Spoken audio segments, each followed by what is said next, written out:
Are you interested in media coverage with over 80,000 podcast playbacks per month, along with automated outreach to thousands of customized targets to grow your revenue more efficiently?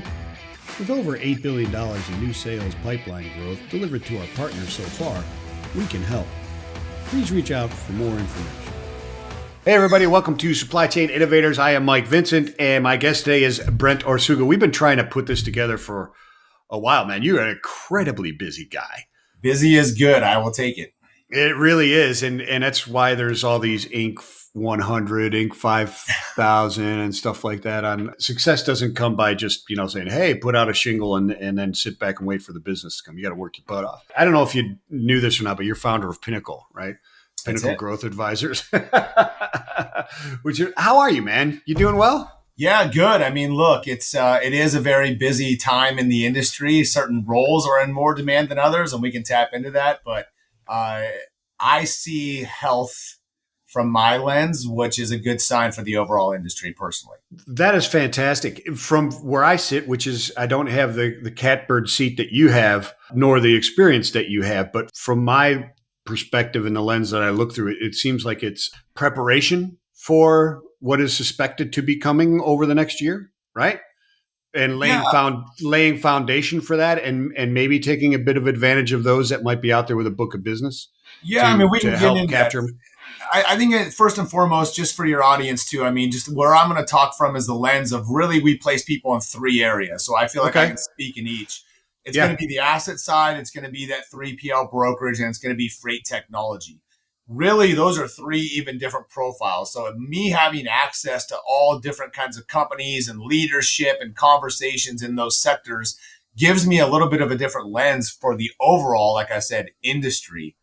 Yeah, because you're looking at the industry as a whole, all participants from all angles. Yeah, because some people specialize in one area, and that can be very, there's people out there buying up 3PLs and stuff, right? That's a market share grab. And look, supply chain is broad. You can go 50 different ways within supply chain, and that's why this is the best industry to play in, right? And it can never go away. It can never stop. But again, as we go through this conversation, I can just tell you again, firsthand information that I'm getting of the reality of things. Yeah. So let's start, man. You're the expert. I'm here to learn and hopefully ask the stupid questions that the audience would want to ask from a person. First of all, what do you see in the overall thing? You think there's strength there, right? Is that from all three, or what perspective? I think what we have to first evaluate is we are in year 5 of an interesting run here, because if you study 21, these are completely different segments that we're in. If you study 21 and 22, that was steroid baseball. Everybody won. You didn't have to sell. You had to service. It was free freight. There's 100 boats sitting in Long Beach, right? So it didn't take a lot to win during that time. What that means is you had a caliber of individual who was really gifted a lot of things. Maybe they didn't develop a skill around sales. You had a lot of funny money coming in. You had a lot of technology that really wasn't needed, but it seemed cool coming in. Then you had 23 and 24, which was a completely different time and market. It was more, let's use the word challenging. So in challenging markets, certain things and people get exposed. Everything has more visibility and eyeballs on it.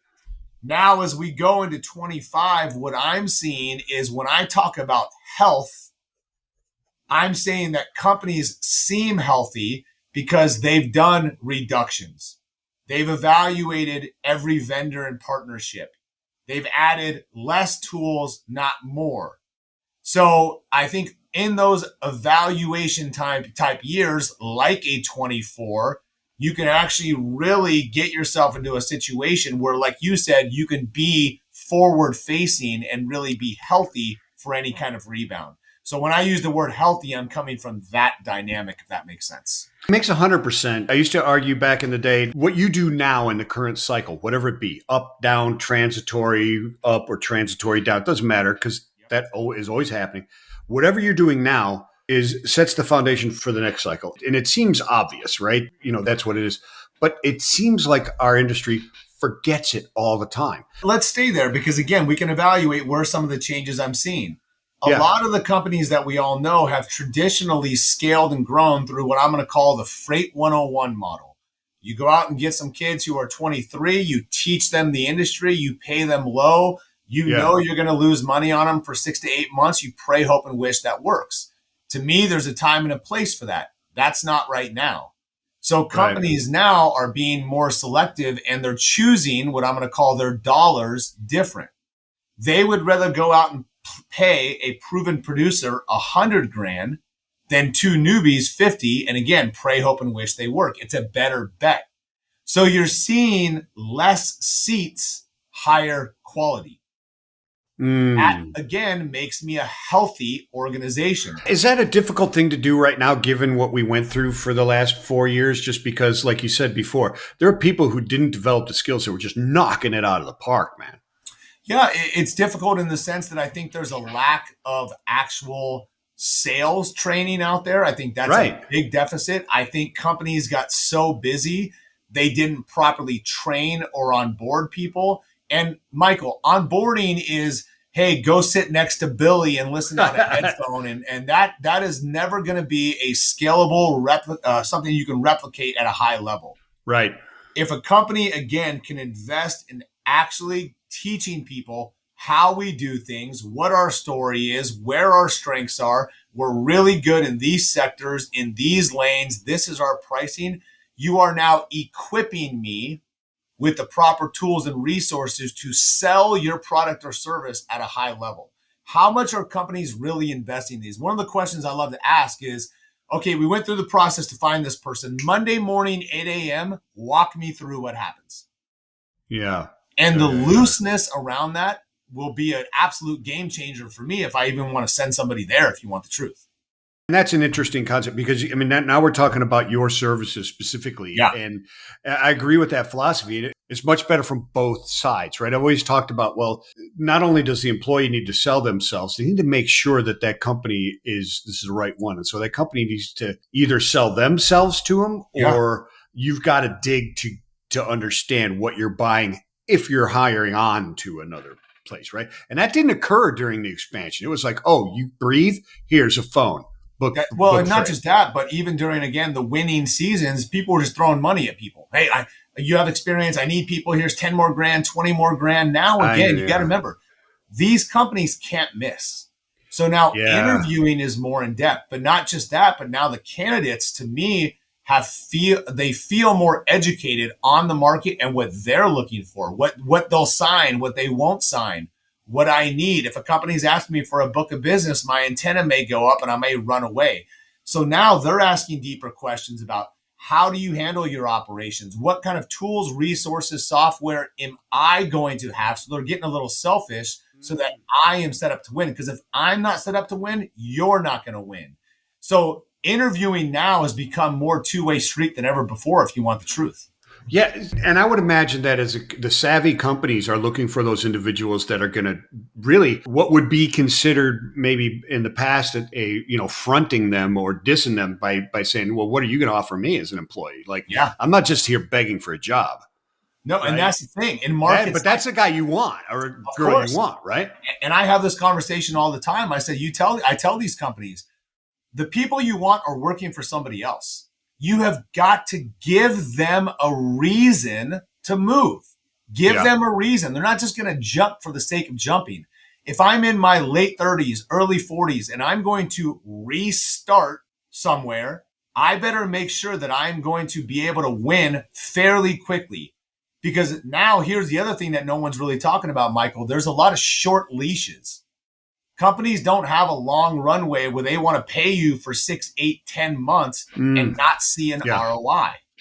So now these expectation on both side conversations are happening more often. Hey, let's talk about the first 90 days. What do you expect? Here's what I expect. Does that align? Because if not, this is a marriage that's set to fail from the start. That's something that a lot of people avoid, and I don't understand why it is that. I mean, I get it a bit from the person looking for a job. They're in desperation, either move on to a better place or get a place at all, right? And so ignorance can be a little more comforting than hoping, right? But from an employer, you must set that expectation and understand what they think the expectation is. And if you want the truth, a lot of these companies have a little PTSD because you had a lot of people who they oversell themselves and they underdeliver. So the whole book of business thing, that's why I think it's kind of nonsense. It is. Because there's so many people that think that's a reality. They think their relationships are stronger. And what happens is they're not able to plant seeds before they make a transition. So they're having that conversation or testing their relationship after I've made the move. And if that gets exposed or it's not what I think, I have now oversold myself. I've put a bullseye on my back, hence the short leash. And that is not a good way to start at a new company. It isn't, but is it, who perpetuates that? Isn't it the employer going, hey, can you bring a book of business that kind of forces them to have to say yes? Because if they say no, I would kind of respect that person a bit more because they understand the game. You're right. Your customers don't follow you for the most part. Look, there has been a lot more education around non-competes, non-solicits, and all these things, right? People are more aware of it, I will say. What I tell the companies we work with, if something follows, that is gravy on top.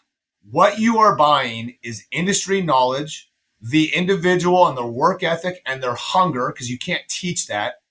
And number 3, hopefully you're finding someone that has a sales process, because that process that I've developed or learned is the one thing that can transfer. If I know did it once, you can do it again. If I know how to hunt, if I know how to generate my own leads, if I know the industry inside and out, that I could speak at a high level to shippers, it doesn't really matter what jersey I'm wearing. I can do that for somebody else. Yeah. That's what you're paying me for, is my consistent, traction as far as that goes. Yeah. If you're a company and you're looking to grow through bringing on a book of business, then you need to go buy the book of business. In other words, go buy the small brokers or whatever it happens to be. Go try to scoop up some agents, or there's other ways to do that. But to try to take a W-2 rep to another W-2 company, thinking that's going to happen. Also, if you personally have a non-solicit, well, don't you think that they have the opportunity to maybe do that again? Like, again, are we setting ourselves up? Now, I will say one thing that I'm seeing out there, I'm seeing more employees take ownership of their relationships. So now they may say, hey, Michael, I'll join your company, but let me tell you this. These 5 accounts, these are my babies. These are coming in with me, and they're going to leave with me. These are my guys. Okay. So now I'm protecting myself in the event I have to move on, and I'm starting to keep certain things with me no matter where I go, but I'm carving that out in any kind of contract language. And how's the reception to that? You're seeing people try and do that. Is it well received, or is it a difficult? Of course, because again, if I bring those companies into your environment, we're all going to win. We're all going to win, right? So now, again, staying there for a second, during the interview process, more people are signing NDAs saying, hey, these are kind of the 10 or 15 companies I work with, because if they're already in your system or already being worked on, well, I'm starting from zero no matter what, but I'd rather figure that out before than after. So again, there's just a lot more in-depth conversations occurring than ever before. This is not, hey, here's you're at 70, here's 85, come join our team, and then let's figure this stuff out afterwards. That game has completely changed. Again, companies can't miss, nor can candidates. Yeah. Are you seeing that from all 3 perspectives? Look, I think that here's the reality. Freight and sales drives every other position. So think about freight technology. Think about all the new AI and all this stuff. Yeah. Do you think in the environment that we're in, top of mind right now is tracking, visibility, pricing tools, TMS for a company, or they kind of need freight first? Because I need freight to be able to justify some of those other things. So when I talk to people at Manifest, or I go and talk to these tech people, I'm like, are you really closing deals, or are you building a pipeline? They're building pipelines more than actually getting signatures. Yeah. Because that freight's got to come back. So what is the expectation rate right now? I mean, like you're saying, it's very selective hiring that you're seeing, but there's strength, there's positivity there in the ideas. Are they expecting to bounce back anywhere near the anomaly that was the last 4 years? Because that just doesn't seem realistic to me. I mean, I don't understand where people think we're going to grow to. That we're still going to bounce back to something. We're already there. We're bounced to where we are. You have to remove 21 and 22 from the equation. You cannot compare that. That is a once in a century. There will be books and documentaries and Netflix specials around what that time frame was. And this is beyond freight. Everybody won in every sector. There's too much influx of money. People were stuck at home. God knows people need to spend money. So they're buying everything they can online. They're redoing their homes. They're buying new cars, right? Like, it was a very consumer driven market. If you really, really study data, and I like numbers, we're not as unhealthy as you think. We just got a false impression of what it could be like. Yeah, exactly. Well, could be, is that even the right term? I challenge your term could be, because it was, but I don't think that we'll face that again for a long time. There was too many moving parts where, like, it created the ultimate storm of money, people at home, remote work, and all these things were increasing. People were getting paid more money, which means they spend more. Interest rates were still low. Private equity money was being flooded into the market. I mean, think how many checklist items were in our favor. Yeah. You start to remove some of those, again, that's what kind of changes the game. So, again, there's a lot of moving parts here. But when I talk about health and optimism, yes, I see it. But again, it's just from a different angle. You see people trying now still to buy brokerage that is and capture that market that way. You still see that as being strong. I still see people that are out there doing it. Is that still a strong thing to do? I mean, are they, in other words, it doesn't appear that the loss of small brokers is increasing anymore, right? It's kind of there. Is the market grab gone now, and now it's natural growth, or is there still opportunity? If you're going to scale a company, I have two options, black or white. No one talks about this. I can buy it or I build it. Yeah. Buy it or build it. That's it, right? So if I buy it, is that a quicker ramp up for me? If I'm a $70 million company that wants to get to 100, am I better off with the slow play of opening a new branch, all these accrued costs, right? Trying to ramp up that other 30, or do I just go buy a 10, an 8, and a 22, right, or 12 and get my numbers there?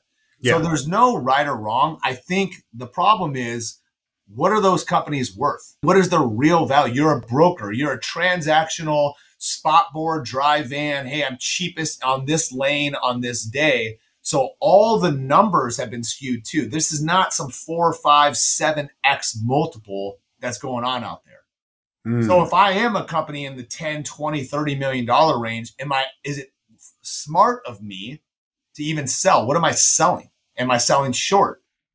Right? There's again, not everything is black and white, and there's a lot of moving parts here. There are a lot of moving. From the tech space. Yep. There's been, obviously, there was a lot of tech that just came online, a lot of failures.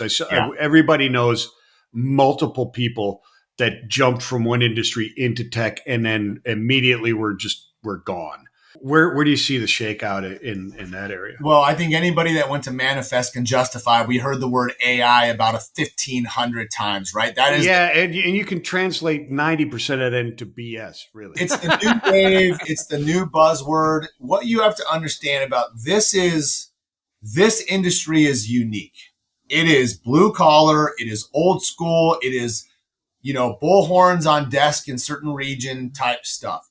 The other hard part is freight, and anybody who's been in it, this is not black and white, A to Z, no issues, nice and calm. So as much as all that sounds great and amazing, and look, I will embrace it just like everybody else, to me, it's like driverless trucks. We're not there yet. It's coming. It's going to be great, but I've yet to see it actually work at the levels I think people expect. I was looking at some Einride video and actually posted some on it with the work from home driver. Yeah. I don't know if you've seen that, but it's crazy. 100%. I mean, even at Manifest, there was a guy driving a forklift in Houston from Las Vegas, like a video game. It was the coolest thing ever. But again, the industry and the game is changing so much. You got to keep up. Yeah, it's really hard from that aspect. What about from the asset side of things? We kind of talked about the brokerage side of things. From the asset side of things, obviously there's fallout. And you got FedEx selling off and all these different things that are happening. Yellow went through their whole thing. And You've got changes, especially in LTL. Do you deal in LTL? Yeah, for sure. Yeah, we have those relationships too. Yeah, so I mean, an LTL is changing drastically. I mean, the NMFC is being changed. I don't know how impactful it'll be, or if it'll get bastardized, just like the old system was.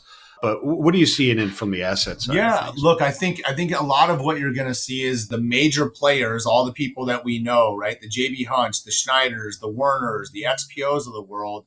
I mean, I think that they're going to be just fine. My concern is some of these smaller companies, right? Some of the ones that have 10 trucks and 20 trucks. And that's a hard game to play to compete, from costs, from maintenance, from getting drivers. There's a lot of moving parts to run a company at that level, right? So it's just going to be interesting to see how many go away, just like we saw brokers go away. How many small asset companies are going to continue to kind of not be able to sustain? Unfortunately, no one wants to see that. I don't want to see anyone close up shop, anyone file BK. Right. That's not good for the industry. It's just there was too much that came in. Something has to change or go out. It does have to go out. But okay, so from your perspective, was the addition of capacity overstated because of the number of MC numbers that were just like, because, you take 2 drivers or 1 driver from Knight Swift and create an MC number, you've doubled your MCs, but you haven't done anything to capacity. I think that's part of it. I think too, just again, going back to those false years, everybody overcompensated. They played for the future thinking it was always going to be that way. And which is... Yeah, look, it's no different than when real estate's hot. How many people become realtors? When hiring is hot, everybody wants to be a recruiter. When things are rocking and rolling, and again, there's free freight. Shoot, let's go ask and get 20 more trucks, or and I have financing behind me and all this cash influx. Right. So again, at some point, that's a very slippery game to play, and I think all it is balancing out now. That's all this is. Yeah. We're in a reset time, but reset can be, good thing for the future. Fantastic. Listen, 20 plus minutes goes by. Boom. Yeah. Brent. I mean, look, you're going to Pinnacle Growth Advisors to find out what's going on with Brent or a job or recruiting and get your stuff straight. What advice do you have for the person looking and the people that are looking for, and the companies looking for people? Yeah, I think if I'm a company looking, again, I'm understanding how competitive the market is, because the reality is 80% of companies are fighting over the same 20% of actual talent, actual producers. So I'm evaluating my interview process. I'm interviewing my compensation models. And here's a lot of what people aren't talking about too that we're doing. I'm evaluating the team that I have. Do I have the best people in the seats that I have? Because this is why you always have to be hiring. It doesn't mean massive growth. I can upgrade my seats. If I'm paying someone $70,000 that's not producing, well, how do I know somebody else I can't slide into that seat for the same dollars? Always be hiring, always be upgrading. This has got to be a mindset and mentality. You don't just hire because Jeff or Sarah leave and holy smokes, now we need somebody. That is a rat race that you will never win. I'm just getting the best of the worst out of necessity. Yeah. Number one, if I'm a candidate, I'm really understanding that this is the best advice I can give. Just like free agency in sports, I want to go to the market when it's my turn. Offense and defense. Offense is sellers, revenue drivers. Defense is operations, account management, carrier reps, customer success. When it's my turn in the market is when I have leverage because they need me. I can go demand or ask for a little bit more. So if I'm on the sales side, knowing how much that position is in demand, you better believe I'm talking to recruiters. I'm talking to companies. I'm going on dates. Give me a reason to move. Operational people, they don't have that swing right now. It's not their turn. When it is their turn is when they go. People are trying to go to market at the wrong time, and that's why nothing makes sense, or they don't have the leverage to ask for a good deal. That makes perfect sense. Yeah. As a company, if you're a company or in that perspective, and you're a sports fan, if you're, you win the Super Bowl and then you don't draft that year, does that make sense? Yeah, it doesn't make any sense. Yeah. Always be hiring. Always be looking to upgrade. Create a culture of that, right? When was the last time as a company you actually had a high performer from another company come in to interview with you? When? I'm not talking about some 23-year-old rookie. That doesn't take any skill. Anybody can go to a college campus and get that. Yeah. When was the last time we made a hire that I feel if they announced it on LinkedIn, there would be a splash behind them? People would be like, wow, they went there.